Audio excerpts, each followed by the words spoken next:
आऊज़ुबिल्लाहिमिनश्शैतानिर्रजीम बिस्मिल्लाहिर्रहमानिर्रहीम। अस्सलाम वालेकुम माय लवली फ्रेंड्स, कैसे हैं आप सब। उम्मीद है आप सब बिल्कुल ठीक ठाक खैरियत से होंगे। शुक्र अल्हम्दुलिल्लाह मैं भी बिल्कुल ठीक हूँ, खैरियत से हूँ। तो फ्रेंड्स मैं यहाँ पर पढ़ने लगी थी अपने मजमूए वज़ाइफ़ की। मैंने जो पंसूरा होता है मैंने यहाँ पे वो पिन किया और मैंने इसमें मार्क करके रखा हुआ है कि मुझे कौन सी चीज़ किसके बाद पढ़नी है। तो मैंने सोचा कि मैं अपनी यूट्यूब की फैमिली के साथ भी वो चीज़ शेयर करती हूँ।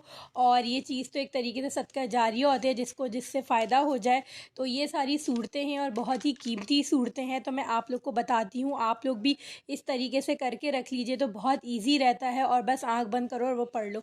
तो मैं आपको स्टार्ट से दिखा देती हूँ। देखें इस सूरह कहफ, ये तो हम सबको पता है कि ये जुमे में पढ़नी होती है, तो मैंने यहाँ पे लिखा हुआ है कि हमें जुमे में पढ़नी होती है।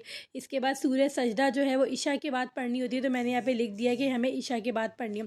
सूरह यासीन जो है वो सुबह में पढ़ने के बेहद फ़ज़ाइल हैं, आपका पूरा दिन बहुत अच्छा गुजरता है, आप हर नागहानी आफत से महफूज रहते हैं।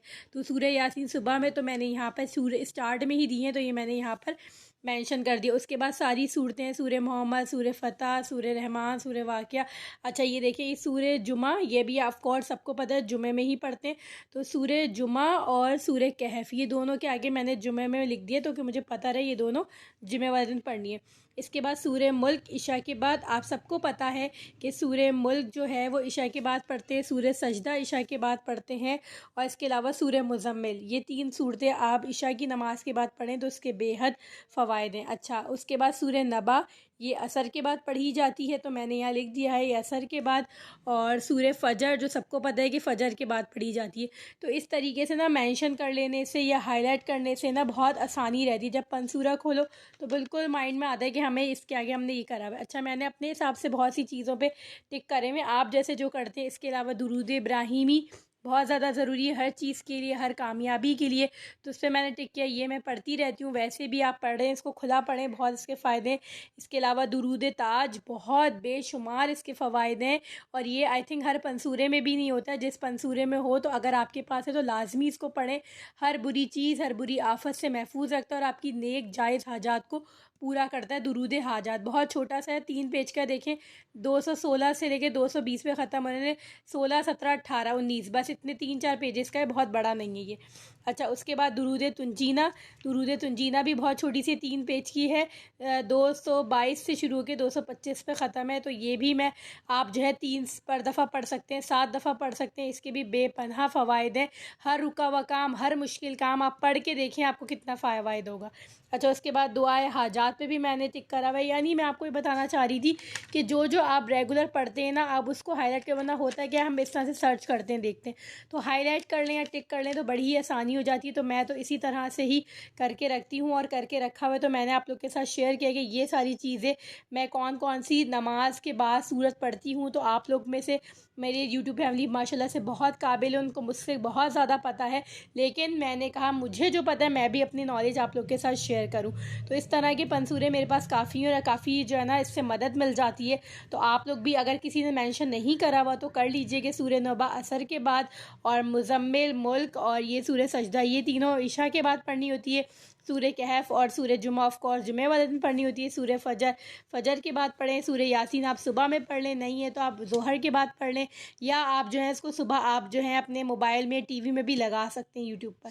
तो जी बस ये थी मेरी आज का, मैंने आपको बताया अपने मजमूए वज़ाइफ़ में से मैं कौन सी चीज़ें पढ़ती हूँ। वैसे तो इसमें बहुत सारी चीज़ें, ये पूरा भरा हुआ है बेशुमार, और इसमें सारी ही अच्छी अच्छी चीज़ें, बेपनाह फ़ायदे हैं। तो जो मैं रेगुलर करती हूँ वो मैंने आप लोग के साथ शेयर किया। उम्मीद है आप लोग को ये मेरी छोटी सी नेकी पसंद आएगी और आप लोग भी अपनी लाइफ में इसको शेयर करेंगे, मुझे बहुत ज़्यादा खुशी होगी। बस ये मुझे आपको बताना था। अब मिलते हैं जी आगे व्लॉग में आप लोगों से। अच्छा जी फ्रेंड्स, उसके बाद हो गया था जी खाने का टाइम। खाने में बना हुआ था कोरमा और साथ में मंगवा ली थी नान की रोटियां, क्योंकि कोरमा, निहारी और पाई, ये जो 3 चीज़ें होती है ना, इसके साथ सिर्फ और सिर्फ नान की रोटी ही अच्छी लगती है। उसके बाद जी मैंने किया एक PR पैकेज को अनबॉक्स।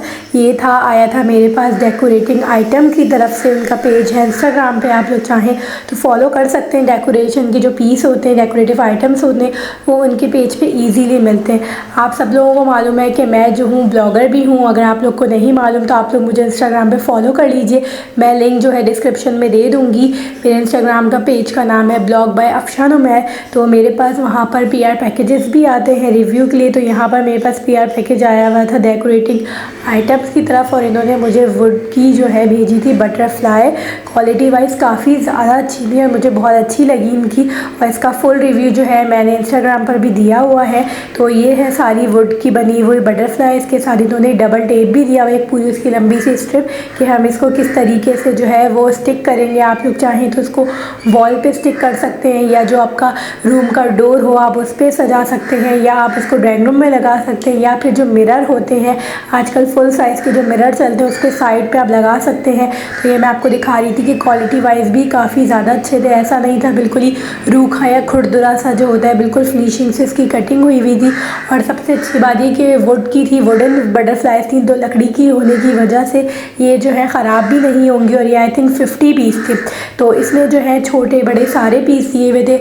आप ऊपर से छोटे से लगाना शुरू करें और नीचे सारे बड़े ला के एंड करें, या नीचे से आप छोटे के लगाते हुए ऊपर की तरफ जाके आप बड़ा कर दें, तो इस तरह से लगे हुए ना बहुत ही ज़्यादा प्यारे लगते हैं। और अगर बच्चों का रूम हो तो आप वहाँ पे लगा सकते हैं। आपका स्टडी टेबल है, स्टडी टेबल के पास जो वॉल होती है आप वहाँ पे लगा सकते हैं, डाइनिंग एरिया में लगा सकते हैं। तो इस तरह से ये जो है ना बड़ा खूबसूरत लगता है। छोटी छोटी चीज़ें जो है ना वो जगह को बड़ा इन्हेंस कर देती हैं और बड़ा अच्छा सा बना देती हैं।